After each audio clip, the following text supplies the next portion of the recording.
Oke, Assalamualaikum warahmatullahi wabarakatuh.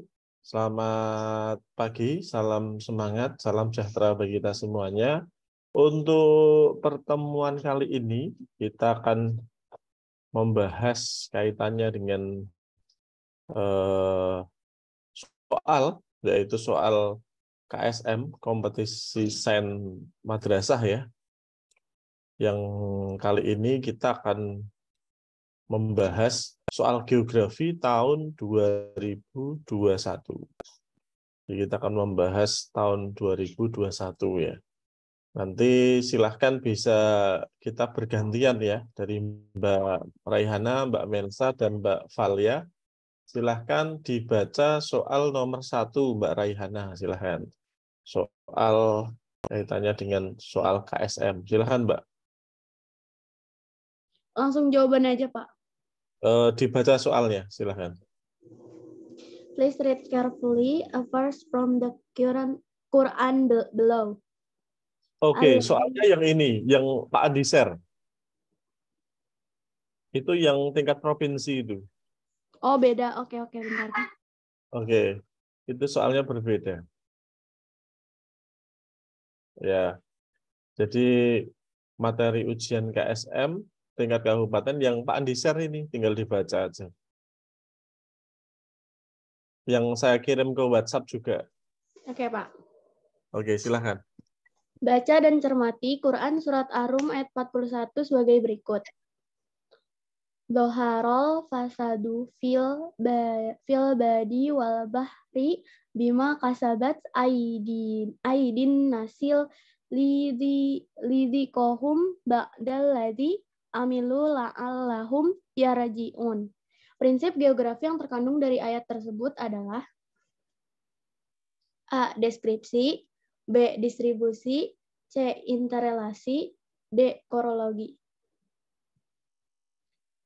Oke, soal ini, prinsip geografi ini terkandung di ayat, kita lihat ya, ini HS Arum ayat 41.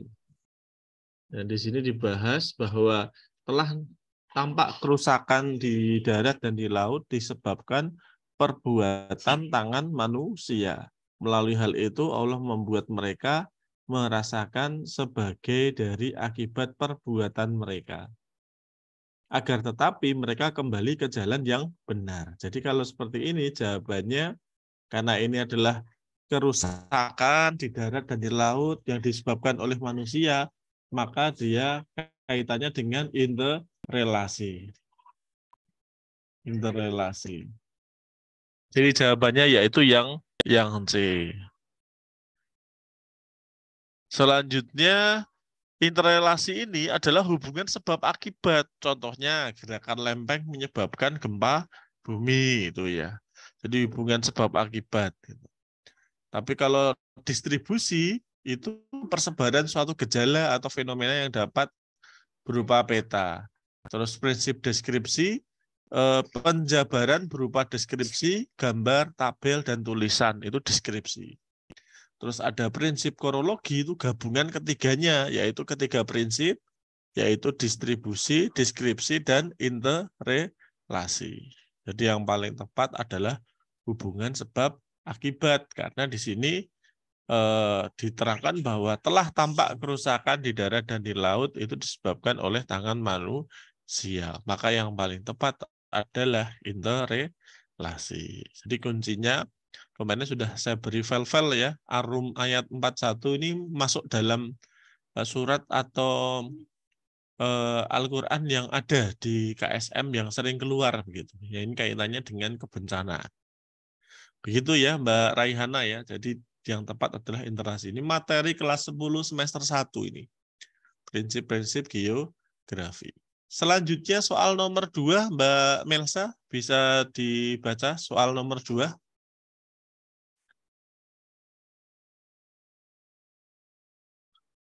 Mbak Melsa, apakah sinyalnya baik? Atau Mbak Valia? Cek. Ya, Pak. Oke, silahkan Mbak Valia, soal nomor 2.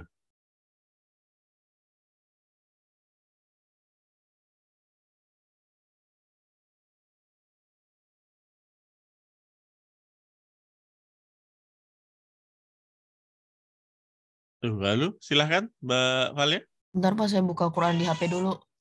Oh gitu.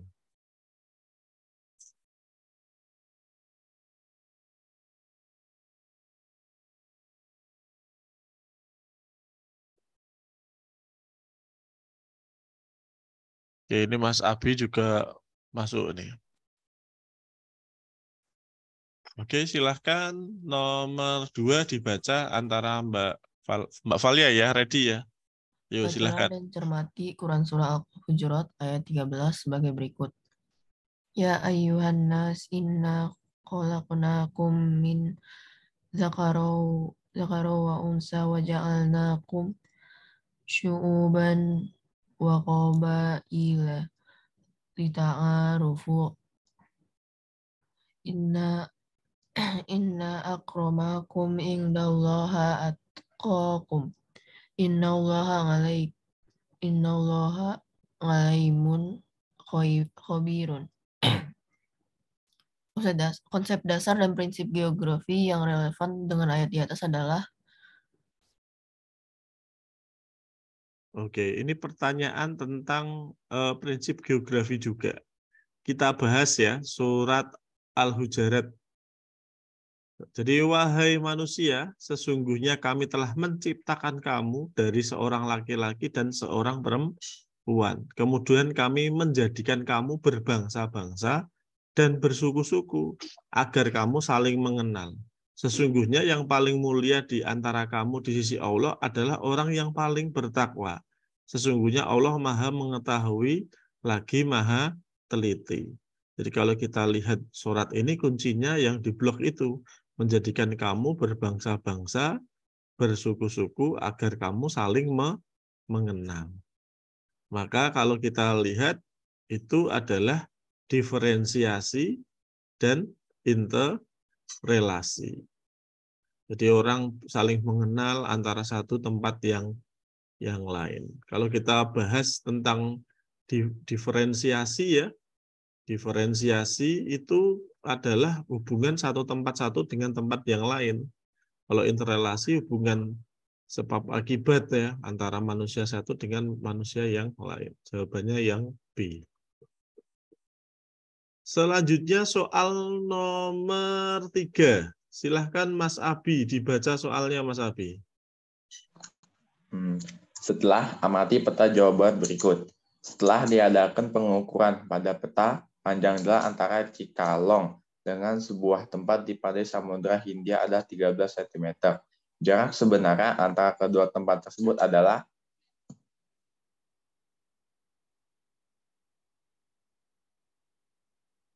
Oke, jadi kalau kita lihat ini ada opsinya ya. Sorry tidak ada opsinya, berarti langsung dikerjakan soal ini urean. JP itu jarak pada peta 13 cm. Terus skalanya 1:750.000. Ini skala diperoleh dari mana? Ya kita lihat, ini kan ada skala. 1:1.750.000. Ditanya JS itu jarak sebenarnya. Jarak sebenarnya sama dengan skala, sama dengan jarak pada peta dibagi jarak sebenarnya. Berarti skalanya 1:1.750 sama dengan 13 per jarak sebenarnya. Maka jarak sebenarnya sama dengan 13 dikali 1.750. Maka jarak sebenarnya adalah 22.750.000 cm. Karena ini jarak sebenarnya, maka kita harus memberikan ke kilometer. Karena ini yang ditanyakan adalah kilometer. Maka nolnya kita hilangkan 5. 1, 2, 3, 4, 5. Maka 227,5 kilometer. Itu soal untuk nomor 3. Oke, selanjutnya kita ke soal nomor 4. Silakan dibaca Mbak Melsa.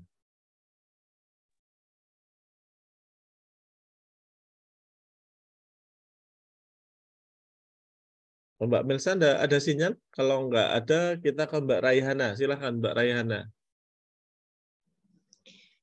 Jika azimut kota Mekah, khususnya Ka'bah, berada pada posisi 139 derajat dari tempat kita tinggal, maka ketika melaksanakan sholat, arah kiblatnya adalah.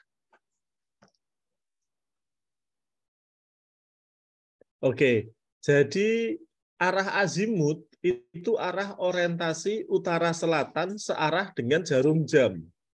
Jadi seperti ini ya.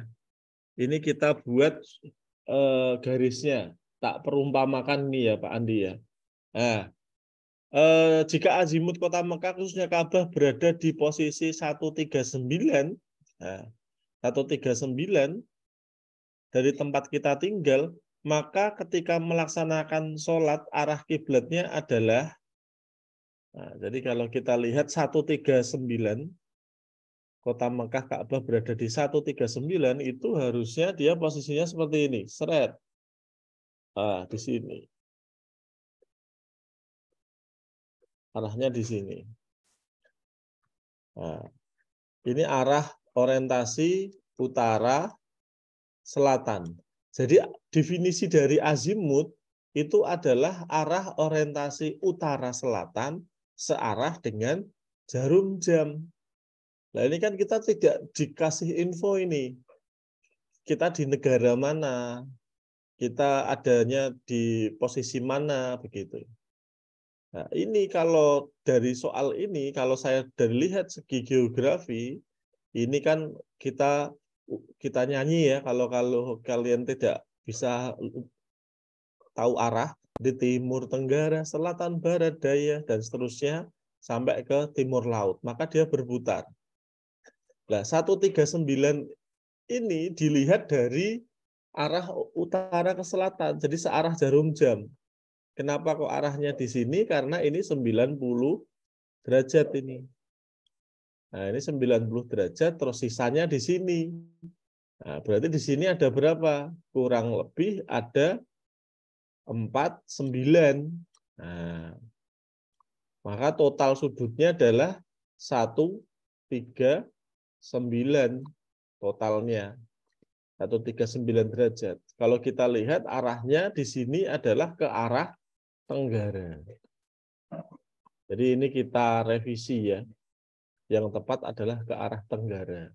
Karena arah orientasi utara selatan searah dengan jarum jam 90 derajat, ini 49, maka hasilnya 139.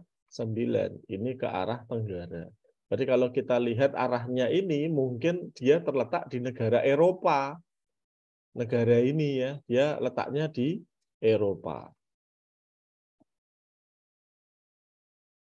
Berarti di atas gitu. Kalau di bawahnya itu adalah Mekah, ini Eropa. Nah, ini Mekah ya. Mekah. Nah, maka dia arahnya ke bawah. Dia ke arah tenggara sholatnya. Oke, begitu ya.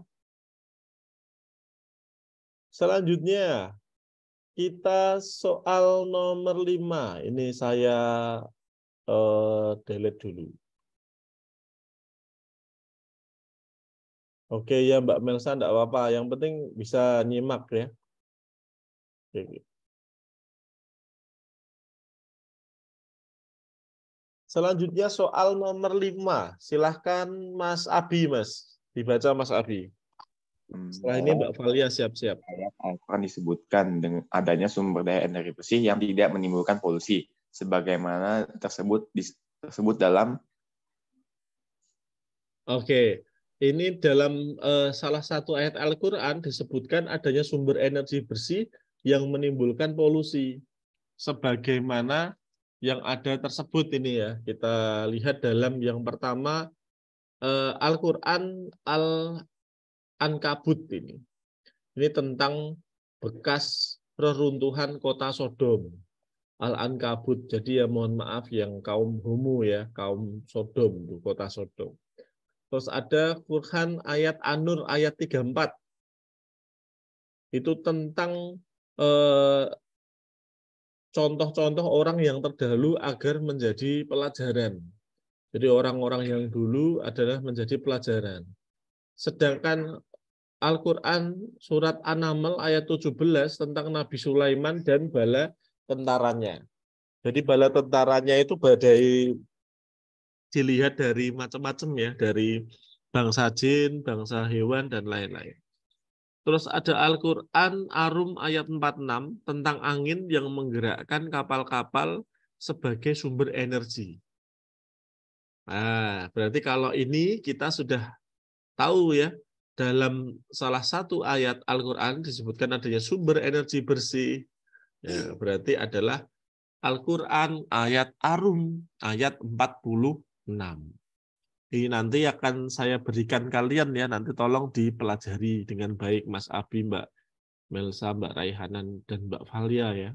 Jadi ini yang D, Ar-Rum ayat 46. Oke, kita lanjutkan ke soal nomor 6 ini. Nah, silahkan ini Mbak Valia. Oke, tak bantu saja ya, kelihatannya luar biasa ini. Kita ke translate saja, translate-nya Mbak Valia, silahkan. Translate-nya saja, enggak apa-apa. Sudah ditranslate Pak Andi itu. Pada 17 sampai 18 Agustus 2015, ulama Islam dari berbagai negara berkumpul di Istanbul, Turki. Mereka menghadiri simposium perubahan iklim Islam internasional dan berhasil menghasilkan deklarasi Islam tentang perubahan iklim. Ada beberapa poin dalam deklarasi ini. Intinya adalah seruan tentang pentingnya menyikapi perubahan iklim berdasarkan nilai dan ajaran Islam. Para ulama Islam menegaskan bahwa perubahan iklim yang terjadi saat ini adalah akibat ulah manusia. Oleh karena itu, mereka menyerukan kepada miliaran umat Islam di seluruh dunia untuk berperan dalam mengurangi emisi rumah kaca. Berikut rekomendasi yang paling tepat dari hasil simposium di atas. Oke, jadi kalau kita lihat, pada 17 Agustus sampai 18 Agustus 2015, kunci kalimat ini adalah ini, various country great in Istanbul, Turki. Dia menghadiri International Islamic Climate Change Symposium. Berarti ini tentang perubahan iklim. Nah, kalau tentang perubahan iklim, berarti dia tentang apa? The world to play a role in reducing greenhouse emission. Jadi ini untuk menekan efek rumah kaca atau global warming emission. Nah, jadi seperti ini direkomendasikan dari hasil rekomendasi simposiumnya ini adalah tentang apa? Ya ini juga sudah kita translate ya. Jadi silahkan nanti juga selain bahasa Arab juga KSM ini harus belajar bahasa Inggris. A. Converting agriculture land for livestock business in a rural area. Rural itu adalah pedesaan. Livestock itu seperti peternakan, gaya hidup ya.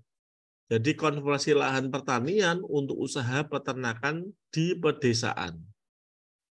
Terus not building glass walled skyscraper in urban area. Urban area adalah perkotaan.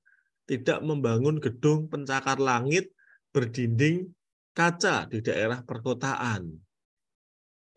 Terus C, replacing fuel oil with liquid natural gas, LNG. Jadi mengganti bahan bakar minyak dengan gas alam cair. Nah, ini tetap sama ya, tetap emisi.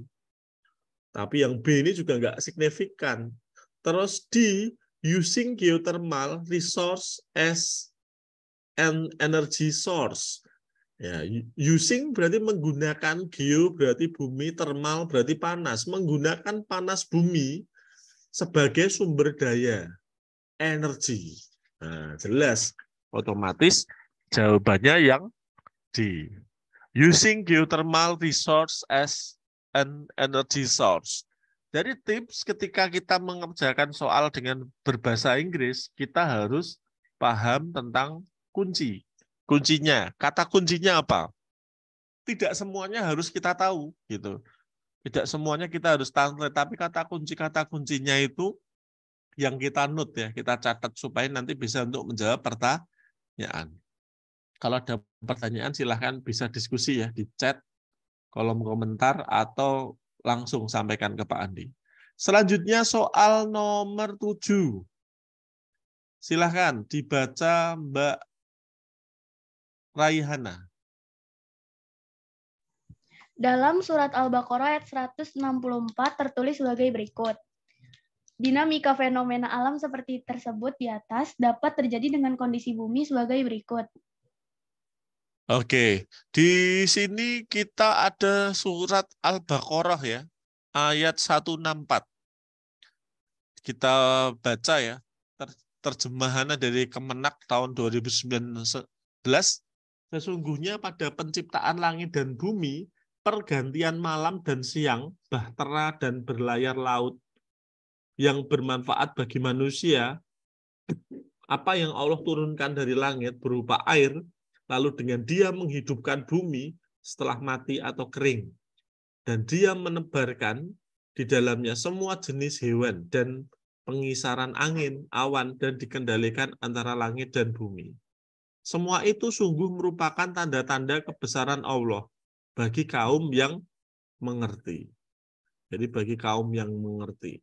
Ya, dinamika fenomena alam tersebut di atas dapat terjadi dalam kondisi bumi sebagai berikut. Nah, pergantian siang dan malam. Nah, kuncinya di sini. Kunci dari ayat ini adalah pergantian siang dan malam. Otomatis jawabannya adalah A, berotasi pada porosnya dengan kemiringan sumbu 23,5. Kalau berevolusi berarti membahasnya musim. Ya, membahasnya musim atau iklim gitu. Terus yang D ini berotasi dan berevolusi dengan lingkaran yang berbentuk elips. Kita bukan ya, kurang tepat. Jadi yang tepat jawabannya adalah A. Oke. Selanjutnya kita ke soal nomor 8. Nah, nomor 8 ini Pak Andi yang membantu ya, kita bantu.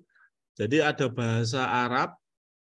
Perhatikan data berikut. Ini sudah saya translate. Perhatikan data berikut. Nah, tata guna lahan di kawasan tergenang. Terus ini poin 1, kedalaman kecepatan air dan frekuensi banjir. Jarak ke daerah tangkapan air. Tangkapan air itu rain harvesting ya bahasa Inggrisnya. Terus volume sedimen yang diangkut oleh aliran air, jarak ke pantai dan muara. Data yang dianggap sebagai salah satu faktor yang mempengaruhi besarnya kerusakan akibat banjir adalah, kalau udah seperti ini kan kita bisa tahu, yaitu 2, kedalaman kecepatan air, frekuensi banjir, terus ada 3, jarak ke daerah tangkapan air, terus keempat, volume sedimen yang diangkut oleh aliran air. 2, 3, 4 ini data yang dianggap sebagai salah satu faktor yang mempengaruhi besaran kerusakan akibat banjir. Jadi PR buat kalian nanti Mas Abi, Mbak Valia, Mbak Melsa, tolong dipelajari ya, dipelajari tentang apa itu banjir, bahasa Arabnya banjir, bahasa Arabnya gempa bumi, bahasa Arabnya vulkanisme atau gunung Merapi, gunung meletus. Nah, itu nanti bisa dijadikan kata kunci dari kalimatnya. Selanjutnya soal nomor 9. Yo, silahkan Mas Abi, soal nomor 9. Berdasarkan Undang-Undang Nomor 24 Tahun 2007, bentuk-bentuk mitigasi bencana adalah. Oke, jadi kalau kita lihat Undang-Undang Nomor 24 Tahun 2007 ini bunyinya tanggap darurat bencana atau mitigasi bencana adalah serangkaian kegiatan yang dilakukan dengan segera pada saat kejadian bencana untuk menanggapi dampak buruk yang ditimbulkan yang meliputi pemenuhan kebutuhan dasar, kebutuhan hidup ya, perlindungan, pengurusan pengungsian, jadi pengungsian, evakuasi, penyelamatan, serta pemulihan sarana prasarana. Jadi kalau kita lihat ini adalah yang tepat adalah yang A. Karena pemenuhan kebutuhan dasar penduduk yang tinggal di kawasan rawan bencana, yaitu pembuatan jalur evakuasi. Jadi jawabannya yang A, karena di sini di keterangan itu ada kebutuhan dasar. Selanjutnya adalah soal nomor 9. Silahkan Mbak Valia untuk dibaca. Nomor 10 ya, silahkan.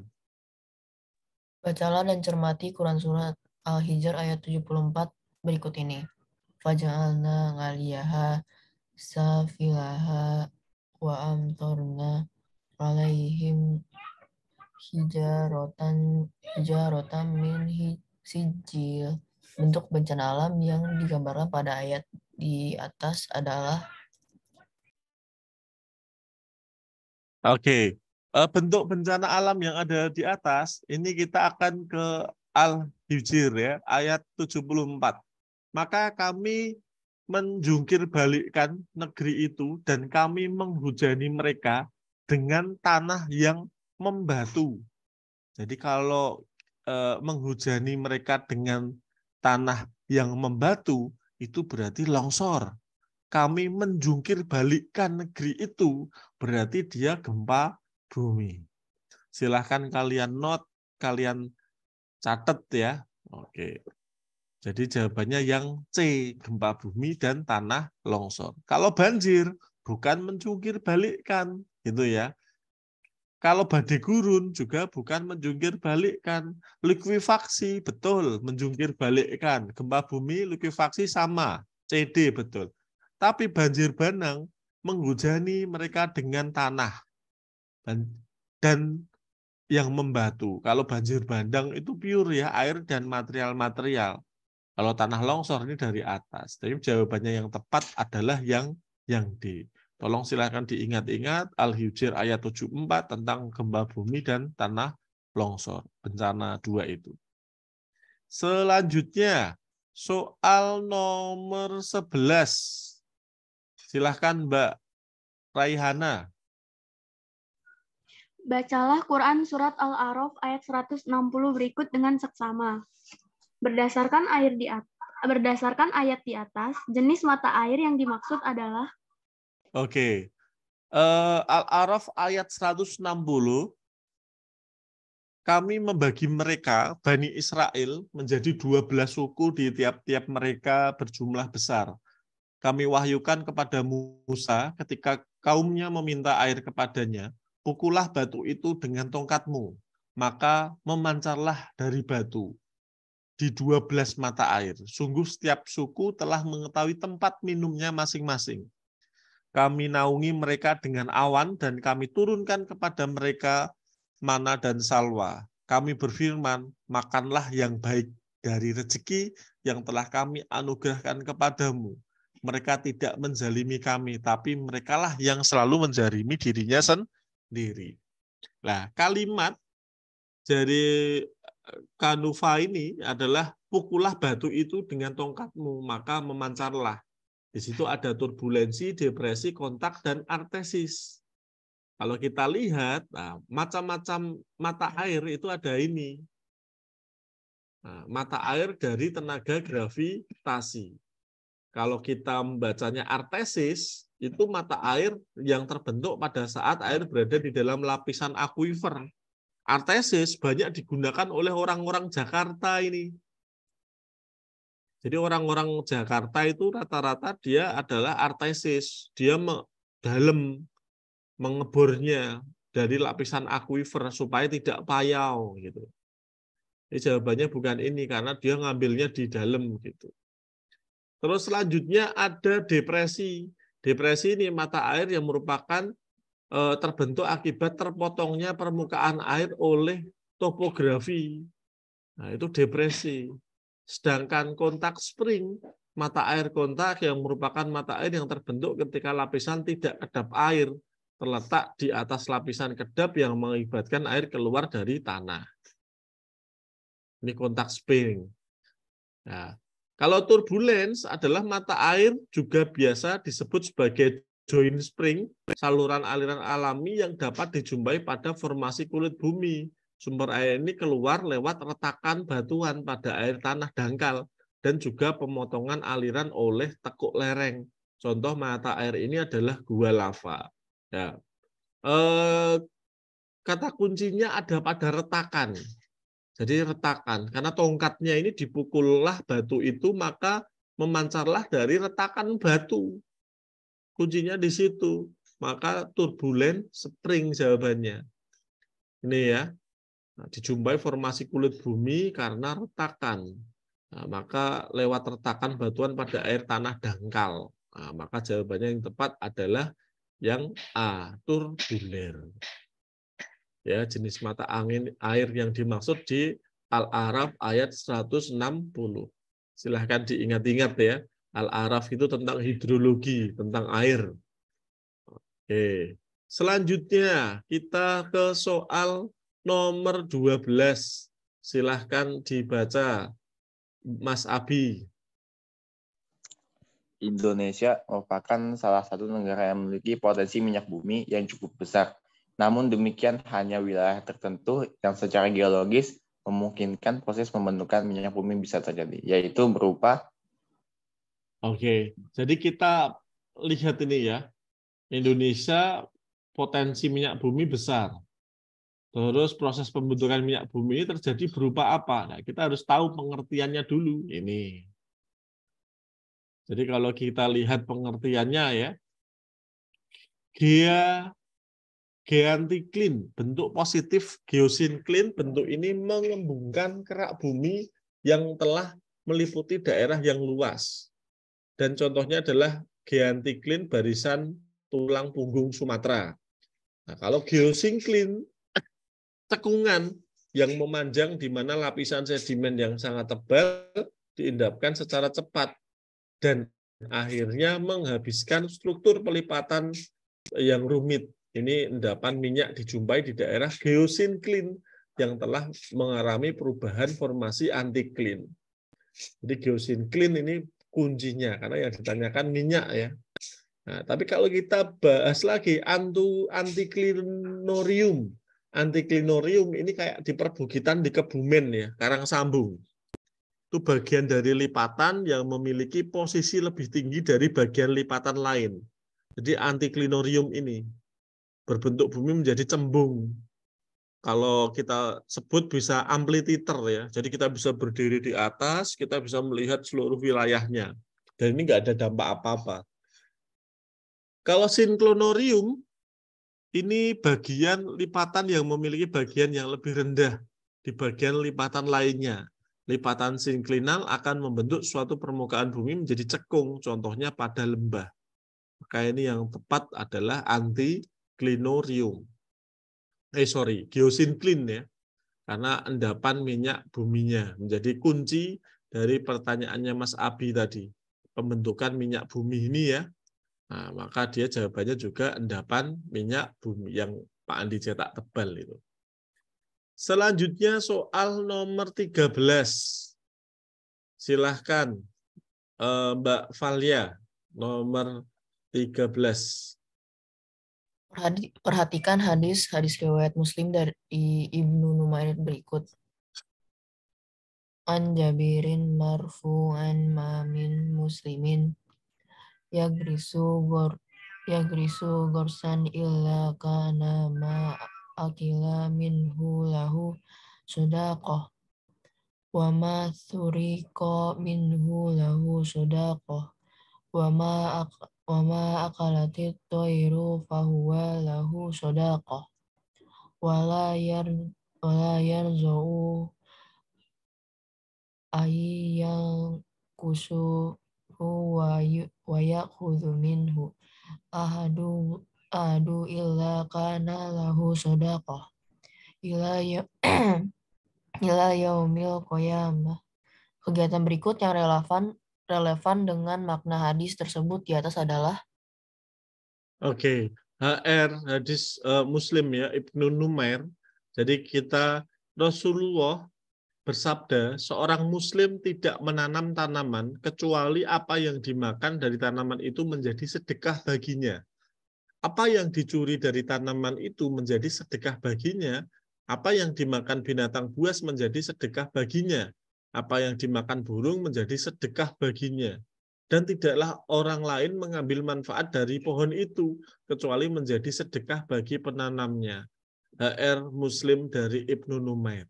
Hadis ini menekankan pentingnya menanam, bukan semata-mata menikmati hasilnya. Para penanam pohon adalah penyedekah dengan pahala yang mengalir sadar atau tidak. Jadi kalau kita lihat dari ini penanaman pohon, nah, jadi menanam semua jenis tumbuhan. Karena jenis tumbuhan yang ditanam akan bermanfaat bagi manusia, hewan, bahkan tumbuhan lain atau hewan-hewan lain begitu. Bukan yang makanan pokok saja, perkebunan saja, bahan industri saja, tetapi dianjurkan di hadis ini adalah semua tanaman, karena itu adalah wujud sedekah secara alamiah ya, dan mengalir terus-menerus. Ini HR Muslim Ibnu Numair, diingat-ingat ya, menanam semua jenis tumbuhan. Selanjutnya soal nomor 14. Silahkan Mbak Raihana dibaca.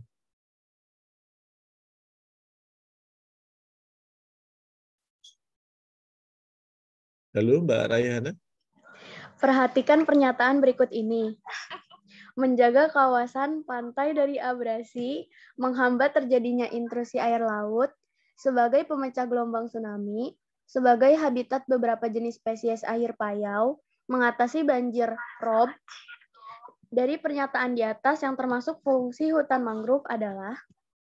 Oke, yang termasuk fungsi hutan mangrove adalah, jadi fungsi hutan mangrove itu ada 3. Jadi sebagai tumbuhan yang mampu menahan arus laut. Terus yang kedua, sebagai fungsi tumbuhan mangrove ini penghasil karbon dioksida dan menyerap karbon dioksida dan menghasilkan oksigen. Hutan mangrove ini tempat hidup berbagai macam jenis hewan atau biota laut.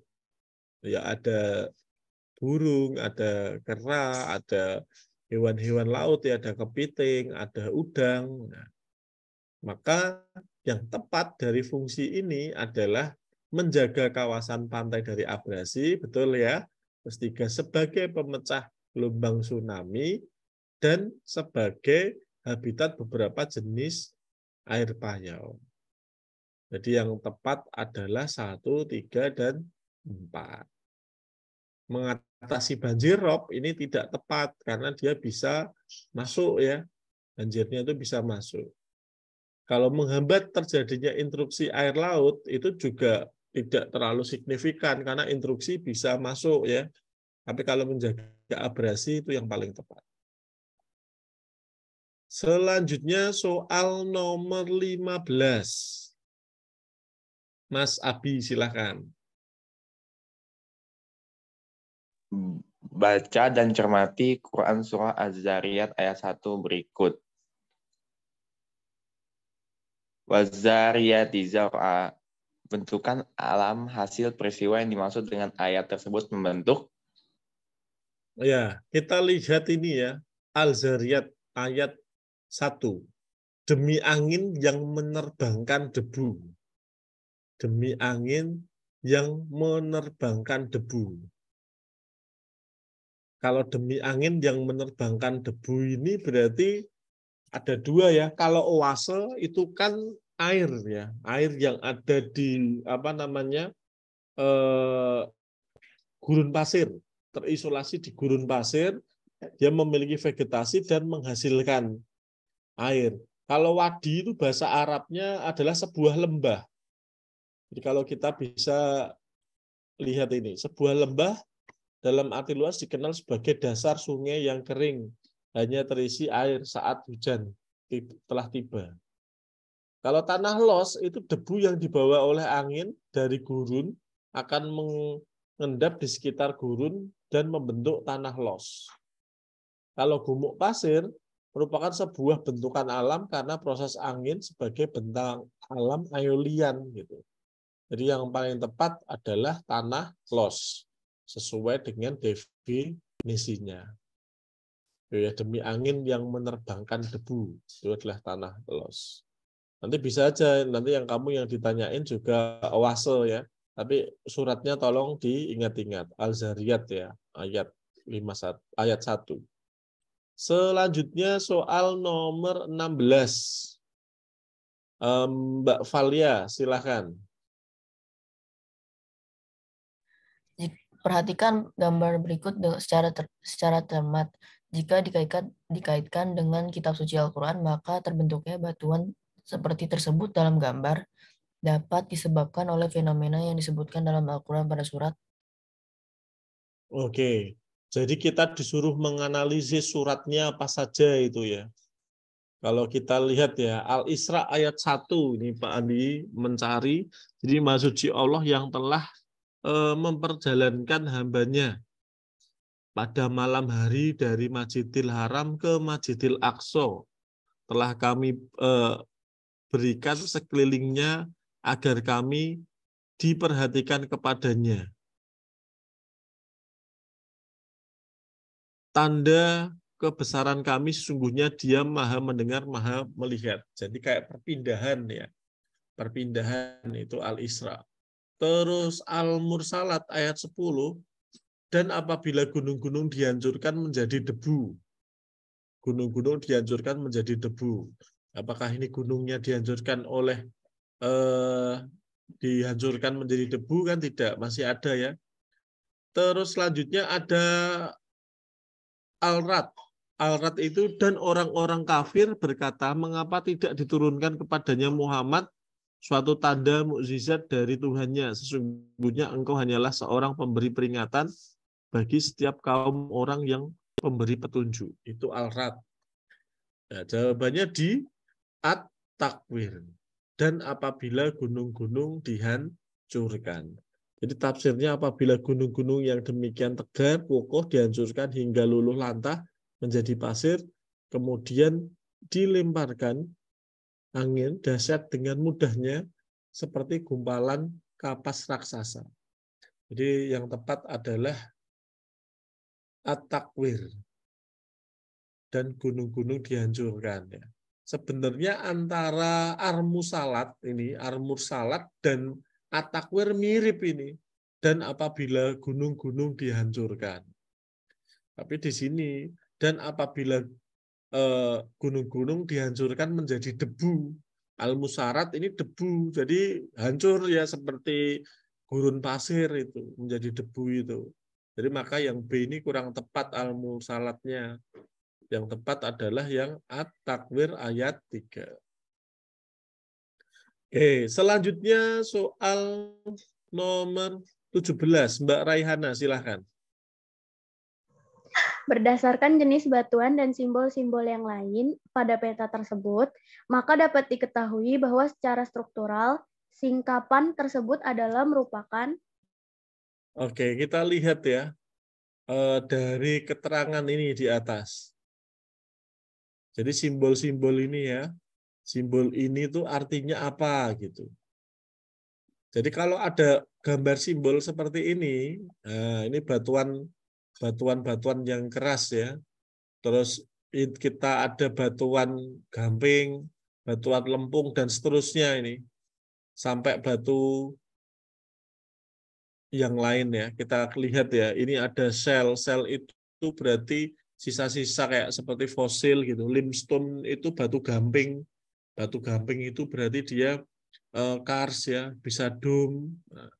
Terus ada red sandstone. Red sandstone itu berarti dia adalah pasir merah, batu pasir merah. Terus ada brown sandstone. Brown itu berarti pasir batu yang berwarna brown ya, coklat gitu. Terus ini adalah strike and dip-nya. Jadi keterangannya ini kita gambarkan, digambarkan ini ya, digambarkan gitu. Digambar ini adalah namanya struktur geologi. Kalau kita gambarkan, maka ini struktur ini kita lihat ininya ya, ini adalah basin atau cekungan. merupakan akibat dari tekukan batuan yang terdorong oleh gaya lateral. Jadi aslinya bentuknya seperti ini. Aslinya adalah dome. Aslinya dome. Gitu. Atau bisa disebut anticline ini. Adalah lipatan batuan yang menggelembung ke atas akibat dari gaya yang mendorong secara lateral. Jadi seperti ini ya. Tapi setelah itu, ini prosesnya. Prosesnya yang ini. Ini menandakan ada cekungan. Cekungan ini. Dan digambarkan di sini, ini cekungan. Nah, cekungan itu disebut dengan basin tadi. Kalau kita lihat dome, kubah merupakan akibat dari gaya dorong semua arah dengan arah yang lain. Jadi kalau kubah itu ya bentuknya seperti kubah masjid, dome, dome masjid, dome Moskow. Jadi kayak kubah. Jadi anticline dan dome itu mirip, ya. Terus sedangkan syncline lipatan yang menggelembung ke arah bawah. Jadi lipatannya menggelembung ke arah bawah. Kalau kita lihat ini tidak menggelembung, tapi dia adalah basin atau cekungan. Cekungannya ini sedikit. Kalau menggelembung berarti dia dari sini ya, dari sini ke bawah sini set gitu. Kalau kita gambar, nah, berarti seperti ini set. Ini cekungan ini. Nah, ini berarti dia syncline. Yang atas itu anticline A, kalau ini syncline. Antiklinal, ini synclinal. Kalau ini bentuknya seperti ini tetap, berarti dia dome. Dome atau apa? Anticline tadi. Gitu ya. Oke. Kita lanjutkan. Soal nomor 18. Silahkan, Mas Abi ya.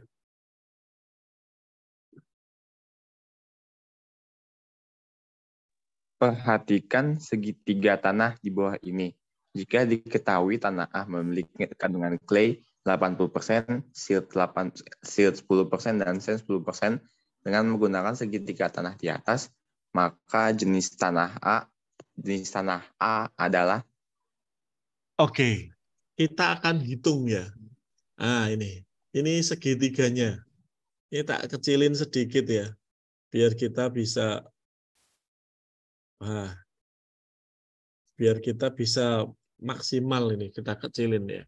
Jika diketahui titik A memiliki kandungan clay itu adalah lempung 80%, sil itu adalah debu 10%, sand itu adalah pasir 10%. Kebetulan Pak Andi pengampu mata kuliah geografi tanah dan geomorfologi. Jadi ini sudah Pak Andi pelajari ya. Nah, jadi kalau kita lihat, ini kita besarin lagi. Tolong disimak dengan baik-baik ya. Kita akan melihat ini segitiga tanah. Nah, 80% clay itu ini berarti. Clay itu ini. Clay 80, berarti dia posisinya di sini. Gitu kan?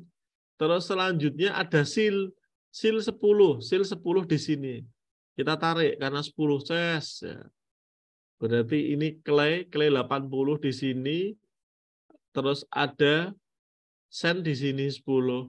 Terus sil juga 10 di sini ya. Berarti posisinya di sini. Saya ulangi lagi, tolong disimak. Oh ya. 80% clay itu adalah di sini nih. Nah, ini ya. Karena ini clay. Nah, terus selanjutnya 10 sand itu posisinya di sini. Nah, ya kan? Terus selanjutnya adalah sil 10 juga di sini. Nah, pertemuan antara ini dan ini otomatis di sini. Ya kan? Jadi artinya ini dengan ini seret ketemu, ini dengan ini ketemu seret, terus ini juga dengan ini ketemu. Itu. Jadi kita suruh membaca. Cara membacanya, ya ini masuk di segitiga mana? Maka kita masuk ke ini. Nah, maka namanya clay. Kita buka. Iya kan? Nah, maka jawabannya yaitu yang tepat yang di clay. Gampang ya? Halo? Insya Allah, Pak. Sip. Gitu. Jadi kalau ketemu Pak Andi harus all out ini. Ini soal 2021. Nek kamu perhatikan dengan serius, juara kamu Mas Mbak tingkat nasional. Karena Pak Andi ini adalah pembimbing tingkat nasional, medali emas berturut-turut. Jadi harus serius, harus disiplin dan bertanggung jawab. Gitu ya. Clay besar, saya ulangi sekali lagi, clay besar 80%, jadi 80% di sini, seal itu berarti di sini juga sama, terus sen juga di sini, maka kita baca dia clay. Berarti ini ya clay. Ini segitiga yang berwarna ini. Jadi nanti soalnya bisa berubah-ubah. Seandainya ini Mas Abi, coba dicatat. Mas Abi dicatat. Clay-nya itu 40%. Silahkan dicatat. Tak tulis apa ya? Berarti clay 40. Terus sand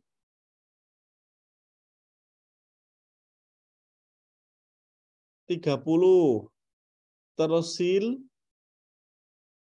30. Oh. Nama tanahnya apa? Yo, Mbak Melsa, Mbak Valia, Mbak Raihana, Mas Abi. Oke, ready? Kita cocokkan, udah ketemu. Kalau sudah pro, gampang itu. Yo. Jadi clay-nya itu ada 40, ini. Terus sand-nya itu ada 30, seal-nya ada 30. Kalau di total 100%. Nah, kita coba ya, apakah jawaban kamu benar ya. Clay 40 itu berarti posisinya di sini. Nah, clay 40. Terus sen-nya berapa? 30. Sen 30 dia posisinya di sini. Sorry ya. 10, 20. Berarti di sini, sorry. Jadi di sini 1, 2, 3, 4. Ya, ini di sini posisinya 1, 2, 3. Berarti 3 itu di sini. Terus tadi juga 30 silnya. Silnya 30 di sini. Jadi kita tarik ya. Kita tarik ini di sini, seret. Ini di sini, seret. Ini di sini, seret. Maka jawabannya adalah ini. Clay loam. Dia tetap yang mendominasi adalah lempungnya ya, clay loam. Jadi kalau kita lihat loam itu pasir berlempung ini. Clay loam. Dan clay loam, lempung berliat ini. Nah, namanya ini clay loam. Lempung berliat. Kalau clay tadi cuma tanah liat saja. Begitu ya. Ini kurang lebih untuk latihan seperti itu. Nanti pasti bisa keluar lagi itu. Jadi kalian siap. 18 aman. Selanjutnya 19. Mbak Valia, yo silahkan dibaca Mbak Valia. Nomor 19. Taif adalah dataran tinggi dengan iklim sedang di musim panas dan dingin di musim dingin. Jaraknya sekitar 75 km dari kota suci Mekah dan dikelilingi oleh pegunungan di semua sisi. Perjanjian Rasul menawarkan mereka untuk masuk ke agama Islam dan menjadikan Taif sebagai tempat untuk menerima panggilannya. Bukan Mekah, tetapi para penguasa Taif menanggapi dengan kasar kepada Nabi saat mereka mengusirnya dari kota mereka dan mereka memerintahkan anak laki-laki mereka untuk mengikutinya dengan melemparkan batu ke arahnya sampai kakinya yang terhormat luka. Dan darah mengalir dari mereka sampai anak laki-laki yang dipanggil Adas mencapai Rasulullah. Nabi, semoga Allah memberkati dia dan memberinya kedamaian, meletakkan buah anggur di tangannya. Jika kita melihat cerita tersebut, kita membuktikan bahwa sebagian besar wilayah Taif pada waktu itu tumbuh produk pertanian yang dihasilkan dari Oke. Kalau kita lihat ini menggunakan bahasa Arab ya. Jadi bahasa Arab. Tapi seandainya kita bisa melihat kata kuncinya adalah taif. Taif ini apa ya? Gitu kan. Jadi itu adalah dataran tinggi dengan iklim sedang dengan musim panas dan dingin. Itu. Kuncinya itu secara geografis. Dan ditanyakan pada waktu itu tumbuh produk pertanian yang dihasilkan. Nah, kalau kita pertaniannya ini juga bahasanya, bahasa Arabnya. Jadi ada pertanian budidaya, ada pertanian Mediterania, kepala kontur, atau pertanian. Kalau kita lihat pertanian budidaya di Middle East atau Timur Tengah tidak mungkin karena mereka mempunyai kesulitan dalam apa? Dalam perairan, sulit air. Jadi kalau kita lihat gaya pertanian Mediterania ini adalah di iklim Mediteran yang arid kering. Perwakilan dari pantai Mediterania menggabungkan penggilingan pohon, buah-buahan di lereng bukit seperti anggur, buah zaitun, jeruk yang dapat menanam di suhu yang tinggi serta pengeringan di musim panas. Budidaya gandum di tanah datar bermanfaat, hujan musim dingin, peternakan domba dan lain-lain. Jadi pertanian Mediterania itu adalah yang paling cocok digunakan di Taif. Gitu. Jadi jawabannya adalah yang B. Ini kategori soal yang sangat sulit ya, karena kalian pasti akan roaming atau tidak paham terhadap bahasa yang ada. Tetapi silahkan menjadi kata kuncinya kalian pegang supaya nanti bisa diinventaris dan kalian hipotesis kira-kira jawabannya apa gitu. Kalau tidak beresiko untuk salah -1, silahkan kamu jawab. Tapi kalau itu beresiko salah di -1 atau dikurangi nilainya, ini adalah pertanyaan yang mungkin bisa dilewati. Karena ini sangat-sangat sulit. Bahkan guru yang berbahasa Arab saja ini juga menjadi kendala gitu. Kalau dia tidak paham tentang konsep geografi dan konsep pertanian. Oke ya, itu yang B ya, pertanian Mediterania. Selanjutnya, Mbak Raihana, soal nomor 20, Mbak Raihana, silakan. Perhatikan pernyataan berikut ini. Tersedianya fasilitas kesehatan yang memadai. 2. Lingkungan yang bersih dan teratur. 3. Anggapan banyak anak banyak rezeki. 4. Tingkat kesehatan masyarakat yang tinggi.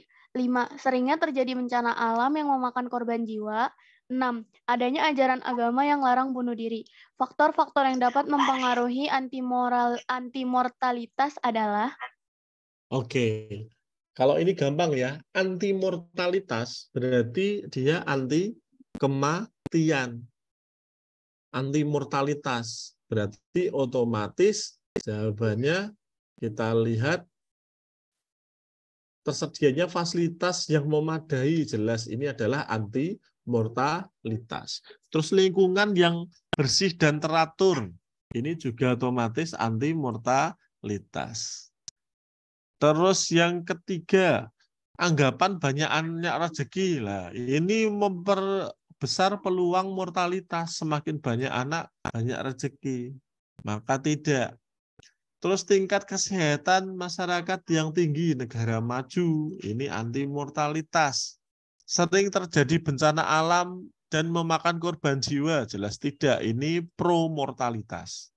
Terus adanya ajaran agama yang larang bunuh diri, betul, ini anti mortalitas. Kalau ada pertanyaan seperti ini ada 1, ini 2, ini 3, ini 4, ini 5, ini 6. Berarti yang ada 3-nya itu salah. Berarti A ini ada 3-nya salah. B ini ada 3-nya salah. C ada 3-nya salah. Ditambahi 5. Wah, yang ada 5-nya juga salah. Berarti yang tepat jawabannya adalah D. Ini adalah cara untuk menepis. Jadi carilah yang salah terlebih dahulu. Ya. Biar hasilnya memang benar-benar meyakinkan. Oke, 20 nggak ada masalah. Selanjutnya, Soal nomor 21. Kembali ke Mas Abi. Silakan Mas Abi. Diketahui kota A memiliki jumlah penduduk pada 2020 sebanyak 400.000 jiwa. Pada tahun berapa jumlah penduduk kota A menjadi 800.000 jiwa jika laju pertumbuhan penduduk per tahunnya 1,3%? Oke, ini cara menghitungnya adalah seperti ini. Oke, ini saya kecilkan sedikit ya, biar kita bisa melihat utuh. Nah, rumus laju pertumbuhan penduduk eksponensial itu sama dengan T1 per R in sama dengan PI kali PO. Kita lihat ya. T itu jangka waktu, terus ada laju pertumbuhan penduduk. Nah, kita diketahui soalnya adalah P0 itu penduduk aslinya adalah 400.000. Terus ada PT itu jumlah penduduk pada awal tahun ke T. R-nya, R itu pertumbuhannya 1,3% atau sama dengan 0,013. Ditanya jangka waktunya, maka sama dengan 1 per 0,013 in, berarti 800.000 per 400.000. Maka 1 per 0,013 in 2 ya. Sama dengan 0,691 atau 0,13. Gitu. Ini 0,13 ini adalah sama dengan 2053 ya. Ditambah 53, maka dia 2073. Jadi ini kita hitung ya jangka waktunya. Maka 0,693 dibagi 0,013 ini ketemunya adalah 53. Ini juga kategori soal yang sulit ya.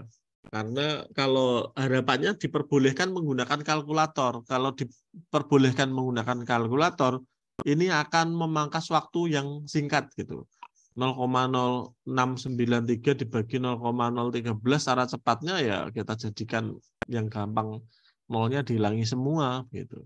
Kalau Pak Andi kan pakai kalkulator langsung ketemu 53, maka 2020 ditambah 53, maka hasilnya 2073. Yang paling mendekati adalah 2074. Begitu.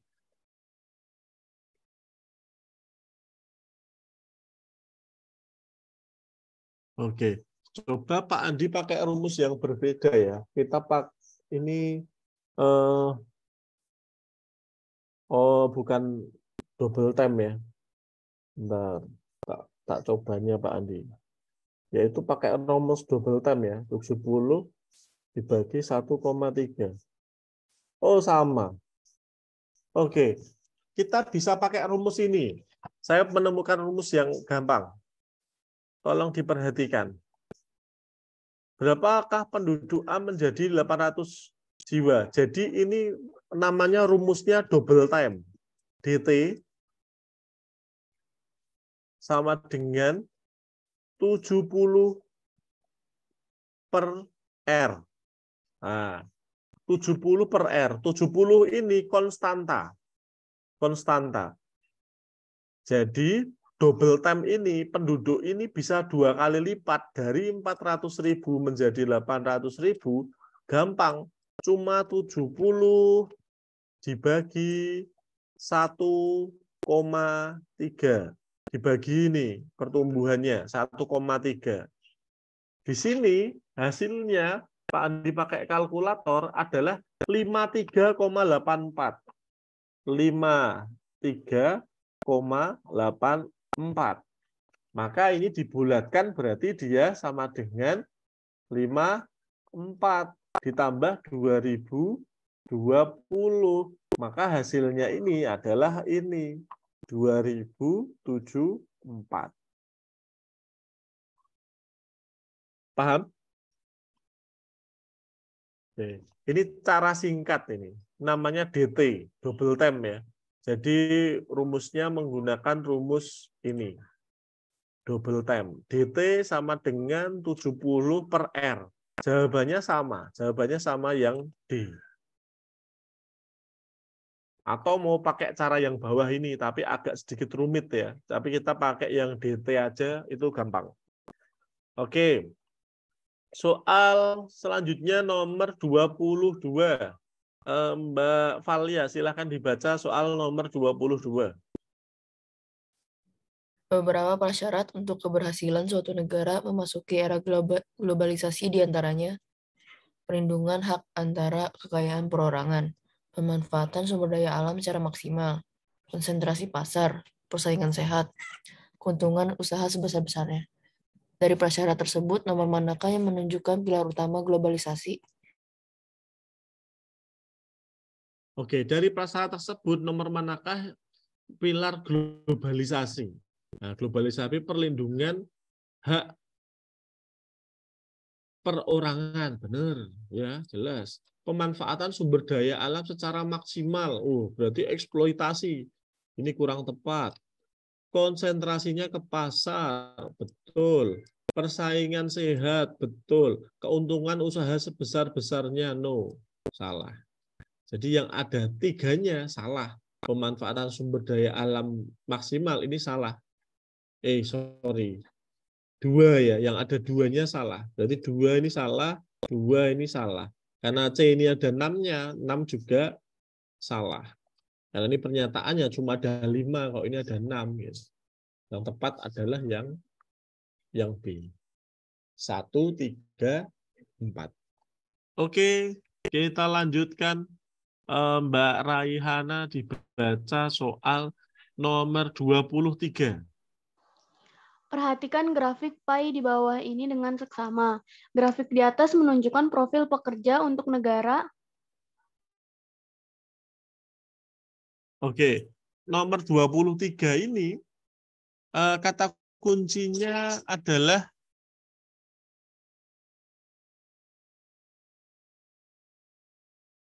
nih ya, Mongolia. Kalau Mongolia jelas dia salah.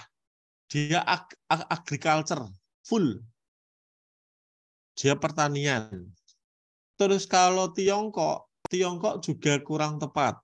Karena Tiongkok agriculture juga banyak, besar. Itu karena dia penduduknya sekarang 1,4 juta. Kalau dia agriculture-nya sedikit, wah, tidak bisa ngasih makan penduduknya gitu. Kalau Taiwan kita lihat ya. Taiwan tidak punya agriculture. Karena dia pulau yang kecil. Dia fokus ke industri dan services. Jadi agriculture-nya kecil. Nah, ini yang paling tepat adalah Korea Selatan. Karena dia di bidang jasa. Jadi bidang jasanya besar, terus ada industri, dan ada agriculture yang kecil. Karena dia penduduknya juga sedikit dengan wilayah yang kecil. Maka jawabannya yang tepat adalah yang A. Selanjutnya, soal nomor 24. Mas Adi, silahkan dibaca. Beberapa kota kuno awal berkembang di wilayah pertanian atau lembah sungai, dan kota kuno lainnya tumbuh di tempat-tempat yang sebelumnya tidak dihuni oleh orang-orang. Peristiwa berkembangnya wilayah perkotaan pada masa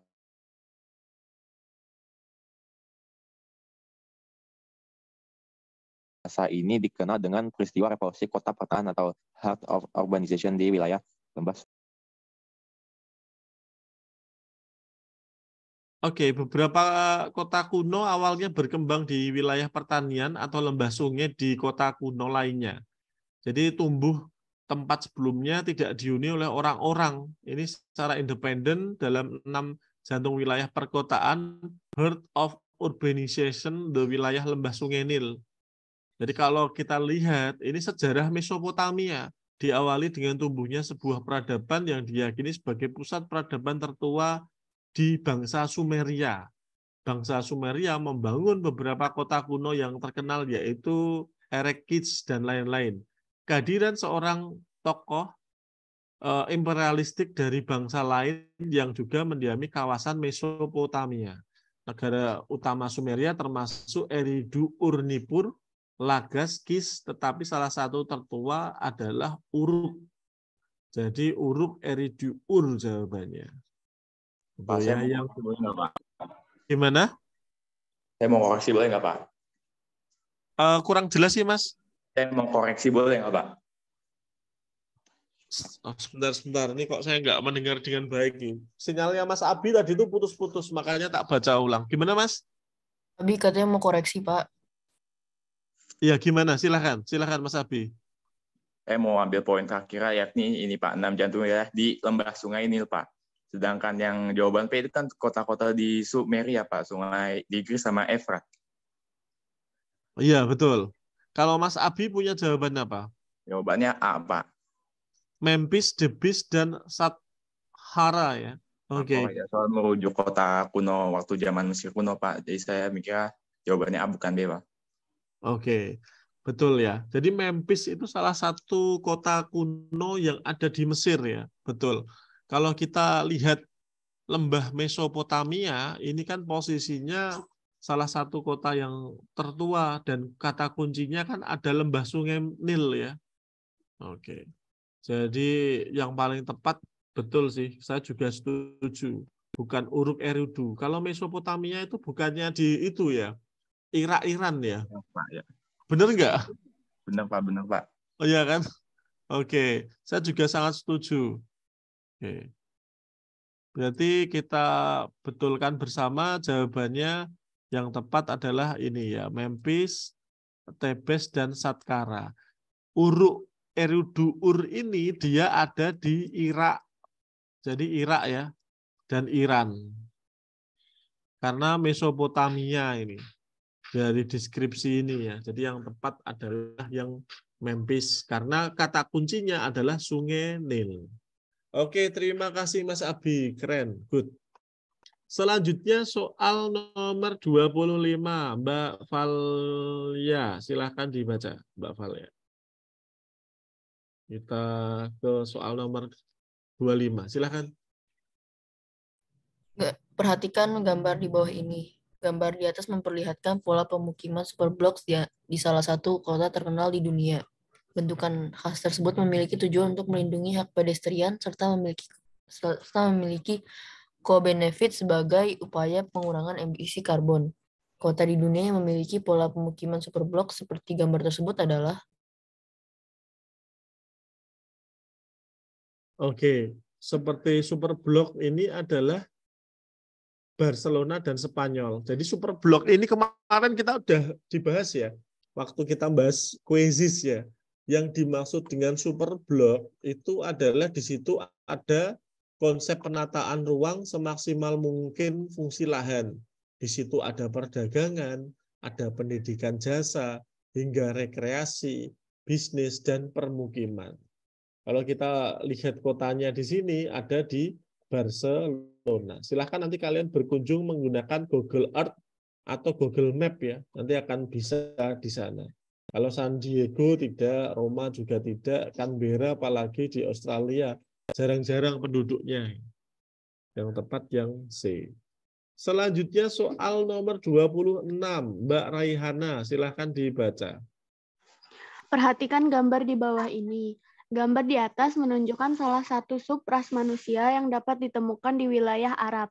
Berdasarkan ciri-cirinya, subras pada gambar di atas termasuk ke dalam kelompok. Oke, gambar di atas menunjukkan salah satu subras manusia yang dapat ditemukan di wilayah Arab. Berdasarkan cirinya, subras pada gambar termasuk kelompok. Kalau kita lihat ini kan ada 4 ras di dunia. Salah satunya Kaukasoid. Ras Kaukasoid memiliki 4 subras yang terbagi sebagai berikut. Kalau Nordik itu seperti Eropa Utara, Laut Baltik. Kalau Nordik itu kamu ingat-ingat Erling Haaland, dah.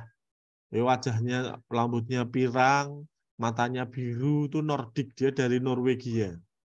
Kalau Alpin, Eropa Tengah dan Eropa Timur.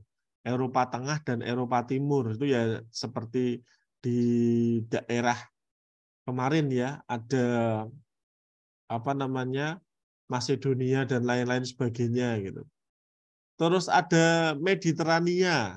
Mediterania adalah sekitar Laut Tengah, Afrika Utara, Arab, dan Iran. Kalau kita lihat dari pakaiannya ini adalah pakaiannya Middle East, Mediterania. Kalau Indik, yaitu Pakistan, India, Bangladesh, dan Sri Lanka, itu pakaiannya tidak seperti ini. Maka yang tepat adalah Mediterania, Kaukasoid. Yang C. Selanjutnya soal nomor 27. Silahkan Mas Abi dibaca. Perhatikan penggalan Quran surah An-Naml ayat 88 berikut. Berdasarkan penggalan ayat di atas, konsekuensi sesuai dengan penjabaran ayat tersebut adalah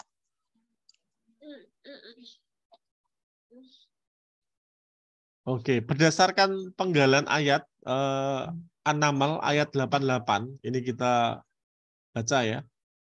Dan bukan hanya manusia yang datang dalam keadaan tunduk dan hina. Engkau juga akan melihat gunung-gunung pada hari kebangkitan. Yang engkau kira tetap tempatnya dan tidak bergerak. Padahal sesungguhnya ia berjalan dan bergerak cepat seperti awan. Yang berjalan dengan bantuan angin. Itulah sebagaimana diciptakan Allah menciptakan dengan sempurna segala sesuatunya. Sungguh Dia maha teliti mengetahui apa yang kamu kerjakan berupa ketaatan maupun kemaksimalan, akan memberikan balasan atas itu semua. Yang menjadi kata kuncinya yang Pak Andi hijaukan ini ya, engkau juga akan melihat gunung-gunung pada hari kebangkitan yang engkau kira tetap tempatnya tapi dia bergerak. Dari teori ini kita melihat bahwa ini adalah yang paling cocok adalah continental drift teori yang dikemukakan oleh Alfred Wegener. Kalau bahasa Indonesianya adalah apungan benua ya. Dia bergerak terus. Jadi dulu kita satu daratan namanya Pangea. Terus berpisah jadi Australia, Amerika dan lain-lain. Kalau seafloor spreading itu adalah pergerakan lempeng bawah laut yang tidak bisa kita lihat gitu. Kalau continental convergence teori itu juga di bawah, arus bawah permukaan, di asthenosfer yang berputar searah jarum jam itu. Itu continental convergence teori. Tapi kalau melihat gunung-gunung ini yang paling cocok adalah yang C, continental drift theory oleh Alfred Wegener. Selanjutnya, Mbak Valia, soal nomor 28. Perhatikan pernyataan berikut ini. Nomor 1, distorsi. Yang kedua, equivalent. Yang ketiga, simetris. Keempat, equidistant. Kelima, proporsional. Keenam, conform. Dalam membuat peta, beberapa syarat yang harus dipenuhi agar peta yang dihasilkan mempunyai kesamaan dengan permukaan bumi. Persyaratan tersebut ditunjukkan oleh nomor. Oke, kalau kita lihat ini ya, equivalent itu kesamaan luas, 2 ya. Equidistant, distant itu berarti dia jarak. Conform itu berarti bentuk. Maka 2, 4, 6. Kita eliminasi distorsi. Definisi distorsi ini apa toh? Distorsi itu kesalahan. Kesalahan dalam pembuatan peta. Proyeksi kerucut itu ketika Rusia itu dia kerucut ya. Dia di lintang tinggi. Ketika dia di lintang rendah, dia pakai silinder, maka distorsinya terlalu banyak. Maka ini nggak tepat distorsi. Kalau simetris, itu sudutnya sama. Kalau proporsional, sama. Tapi yang tepat adalah 2, 4, 6. Kalau ada satunya, jelas salah. Jadi equidistant, equivalent, dan conform. Selanjutnya 29. Mbak Raihana, silakan. Perhatikan pernyataan di bawah ini. 1. Tersusun atas titik, garis, dan poligon. 2. Tersusun atas picture element atau pixel. 3. Gambar tidak pecah bila diperbesar. 4. Memiliki resiko gambar pecah bila diperbesar. 5. Data mudah didaur ulang dan diperbarui. 6. Cocok untuk menggambarkan daerah yang menggunakan warna gradual. Pernyataan yang sesuai menggambarkan karakteristik dari data raster adalah Oke, data raster itu kuncinya yang pertama adalah tersusun atas elemen pixel. Jadi ini 2 ini adalah wajib. terus memiliki resiko gambar pecah bila diperbesar, karena dia piksel ya, megapiksel, ketika diperbesar beberapa kali kan menjadi rusak. Terus data mudah didaur ulang dan diperbarui. Oke. Kalau yang lainnya justru kalau piksel ini salah ini, tidak mudah pecah. Jadi kalau ada 3-nya berarti dia salah, 3 nggak ada. Terus tersusun atas titik, garis, dan poligon. Ini bukan raster, tapi dia vektor. Ini kemarin kita sudah bahas ya, ada SIG, ini data vektor. Berarti 1 salah, ini ada 1-nya juga salah. Selanjutnya cocok untuk menggambarkan daerah menggunakan warna gradual. Ini juga tidak tepat. Gradual itu yang cocok adalah vektor. Jadi ukuran piksel ini menunjukkan akurasi data. Data yang ukuran piksel lebih kecil memiliki kedetailan data yang lebih tinggi dan sebaliknya. Ini kuncinya ya, teorinya tentang data vektor. Selanjutnya soal nomor 30. Kembali lagi ke Mas Abi. Silahkan Mas Abi. Pada tahun 2021, Desa Salau memiliki penduduk wanita berusia 20-30 tahun, sebanyak 5.000 jiwa. Kemudian di desa tersebut terdapat jumlah kelahiran hidup dari sekelompok wanita berusia 20-30 tahun, sebanyak 150 jiwa. Dengan demikian, tingkat kelahiran bayi menurut umur di Desa Salau adalah. Oke, kita pakai ASBR, Age Specific Birth Rate, ASBR. Berarti Age Specific Birth Rate ini adalah angka kelahiran khusus.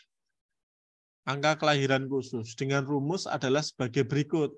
ASBR sama dengan BI per PI kali 1000. Sama dengan 150, kita ketahui ya 150 jiwa per 5.000 jiwa, 60-30 dikalikan 1000. Maka 0,03 dikalikan 1000 sama dengan 30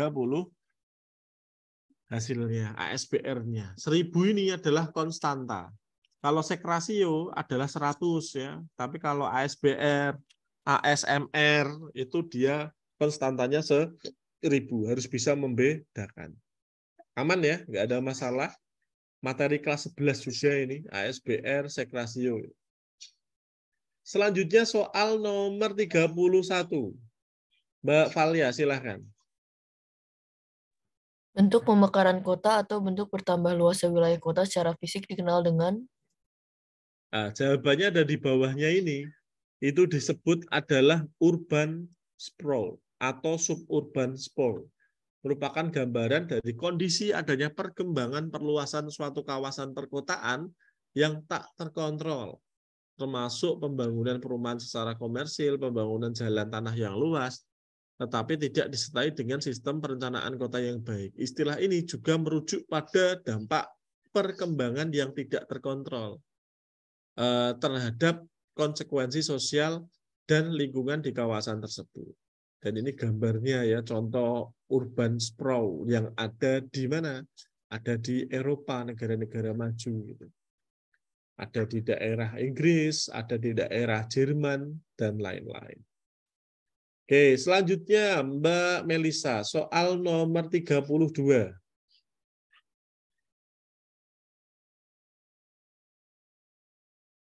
Oh, Mbak Melisa nggak bisa ya. Mbak Raihana, silakan Mbak Raihana.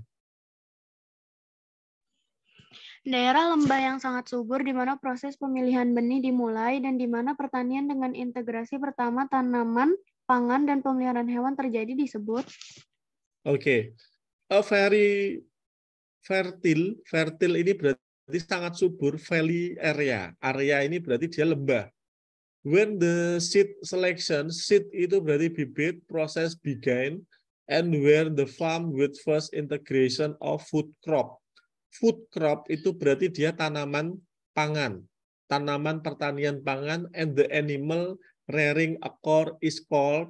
Jadi bisa kita sebut dengan apa? Nah, jadi ini disebut adalah agriculture atau pertanian. Ini tergantung kalian technical meetingnya ya. Apakah bisa dijawab dengan bahasa Inggris? Apakah bisa dijawab dengan bahasa Indonesia? Kalau pengen bahasa Inggris ya, agriculture is activity resource abiotic in the human produce to food, crop, and industrial and natural resource in the managed environment, dan seterusnya. Itu ya. Jadi ini aktivitas pertanian. Aman ya. Silahkan nanti waktu technical meeting apakah bisa. Kalau itu berbahasa Inggris, tentunya nilainya akan lebih besar dibandingkan yang berbahasa Indonesia. Selanjutnya soal nomor 33, Mas Adi, silahkan. Mas Abi Kurniawan. Perusahaan yang berpusat di sebuah negara, namun pemasarannya telah merambah banyak negara di dunia, termasuk mendirikan pabrik di beberapa negara untuk mempermudah produksi dan distribusi produk-produk mereka dikenal dengan. Oke, perusahaan yang berpusat di sebuah negara dengan pemasaran dipermudah produksi dan distribusinya itu disebut dengan perusahaan multinasional. Salah satu perusahaan besar yang biasanya didirikan di negara maju memiliki anak perusahaan di berbagai negara, termasuk di negara berkembang. Meskipun begitu, tidak semua perusahaan multinasional pertama kali didirikan di negara maju. Banyak perusahaan yang awalnya menjalankan bisnis di negara yang sedang berkembang. Kemudian usahanya akhirnya mendunia. Perusahaan yang telah mendunia memiliki peranan dalam aspek politik sosial yang sangat tinggi. Itu ya, perusahaan multinasional. Selanjutnya soal nomor 34. Mbak Valia, silakan. Penginderaan jauh menghasilkan data yang ringkas tentang lingkungan yang berkenaan dengan bumi. Salah satu aplikasi yang nyata dari pemanfaatan hasil penginderaan jauh dalam bidang kependudukan adalah. Oke. Jadi salah satu fungsi yang menghasilkan data ringkas kaitannya dengan lingkungan, berkenaan dengan bumi, ini kemarin sudah kita bahas ya. Yang ini ditanyakan adalah bidang kependudukan. Ya, jelas kalau dalam bidang kependudukan itu adalah untuk memetakan ini. Maka memetakan distribusi spasial penduduk. Dia penduduknya di mana? Mempunyai pola apa, mengelompok, menyebar, memanjang sepanjang jalan. Selain pemetaan, distribusi spasial kependudukan, data inderaja dapat dimanfaatkan untuk meneliti tampak keberadaan manusia dalam lingkungan hidup. Apakah dia dekat dengan hutan, apakah di tengah pulau, atau di mana. Ini yang tepat. Yang kamu siapkan yaitu bidang yang lain. Kalau untuk bidang oseanografi atau kelautan itu apa? Bidang geologi itu apa?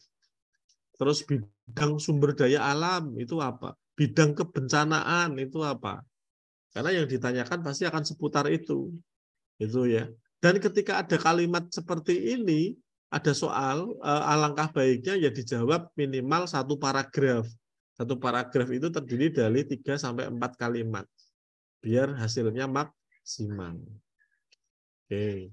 Tapi kalau ada instruksi cukup jawaban singkat 2-3 kata ya berarti 2 kata. Pemetaan penduduk ya, sudah 2 kata. Tapi kalau butuh didistribusikan, dibahas. Selanjutnya soal nomor 35, Mbak Raihana, silahkan. Basis data didefinisikan sebagai suatu kumpulan file yang memiliki kaitan antara file satu dengan file lain, hingga membentuk satu bangunan data yang hasil akhirnya akan menginformasikan sesuatu seperti wilayah, organisasi, perusahaan, dan instansi dalam batasan tertentu. Elemen data yang mewakili suatu entitas tersebut. Oke, jadi kalau kita lihat kata kuncinya ada ini, basis data.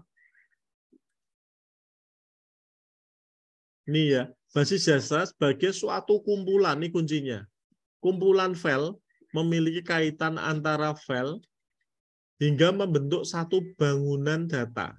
Hasilnya menginformasikan suatu wilayah, organisasi, perusahaan, institusi, dan elemen data mewakili suatu entitas tersebut. Maka jawabannya adalah record.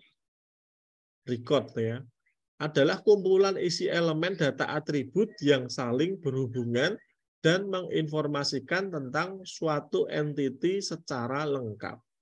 Jadi record ini adalah merupakan elemen penting ya ketika dalam menjalankan penginderaan jauh maupun sistem informasi geografi.